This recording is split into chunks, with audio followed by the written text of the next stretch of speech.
Right after. Hi, I am Elise Van Winkle, and this is Amanda Campney. and this is our Master's Seminar book review on Civic Life Online, Learning How Digital Media Can Engage Youth, and it's edited by Lance Bennett. And also about the book Youth Identity and Digital Media, edited by David Buckingham. Both books are part of the John D. and Catherine T. MacArthur Foundation series on digital media and literacy.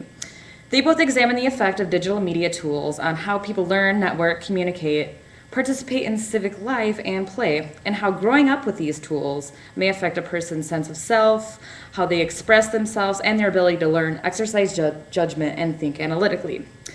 Some of the research in these books is drawn from the Pew Internet and American Life Project, which is studying the social impact of the internet, which includes an in-depth look at generational differences among internet users.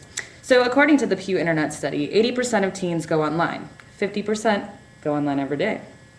Generation Y are the 18 to 32-year-olds, which make up 26% of adults and make up 30% of the internet using population.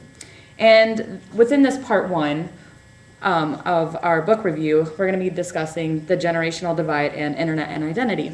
Amanda. So the generational divide really speaks to the difference in access and kinds of uses that different age cohorts of people have for the internet. So it's the difference between those who are young, who have had the internet around for their entire school age time, and those who are old, who are newly coming to the internet. And it really becomes an issue because the people that are older are the ones that hold the power, that make the money from the internet, that have all of the social, economic benefits from the internet, while the youth are the primary consumers. And while they benefit socially, they have no economic benefit from the internet, even though they're the primary users. When you think of the generational divide, you can think also that it's when you hear technological divide, some people have and some people don't have. And this is really speaking to the difference in age with the generational divide. And one interesting fact is that for the first time ever, those who make the media, the older cohorts, are creating a more violent media, like violent video games, violent televisions, than the youth. They're less violent than the media that they're consuming. In internet and identity. Here's a quote from the book that I read. Identity can be seen as a social process that is fluid and contingent on the situation.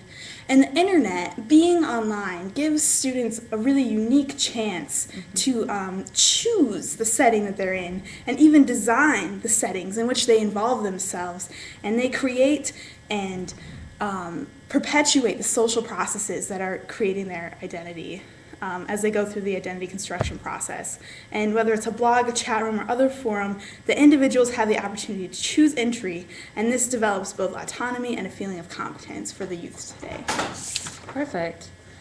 And just to sum up this part one on identity, I'd like to read a quote from Civic Life Online with Dana Boyd. Dana Boyd says that MySpace is so popular, and it's because it acts as a digital public space where youth can hang out online and with their friends.